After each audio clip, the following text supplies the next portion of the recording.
മഴ ശക്തമായി നീരൊഴുക്ക് വേഗത്തിലാവുകയും ചെയ്തതോടെ കൈത്തോടുകൾ നിറഞ്ഞ പ്ലാസ്റ്റിക് മാലിന്യം. ഉൾനാടൻ പ്രദേശത്ത് അടിഞ്ഞുകൂടിയ മാലിന്യങ്ങൾ മഴവെള്ളത്തിന്റെ ശക്തിയിൽ തോടുകളിലേക്കും അവിടെ നിന്ന് മണിമലയാറ്റിലേക്കുമാണ് പ്ലാസ്റ്റിക് മാലിന്യം ഒഴുകിയെത്തുന്നത്.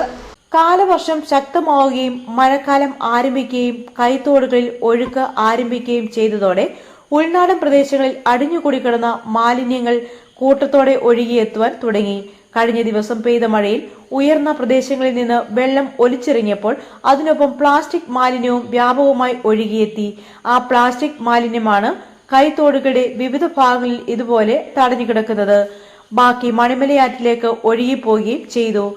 പരിസ്ഥിതിക്ക് ദോഷമാകുന്നതോടൊപ്പം നദിയെയും കുടിവെള്ള സ്രോതസ്സുകളെയും മലിനമാക്കാൻ കാരണമാകുന്ന പ്ലാസ്റ്റിക് മാലിന്യം തോടുകളിലേക്കും നദികളിലേക്കും ഒഴുകാതിരിക്കാൻ പ്രത്യേകം ശ്രദ്ധിക്കേണ്ടത് അനിവാര്യമാണ്.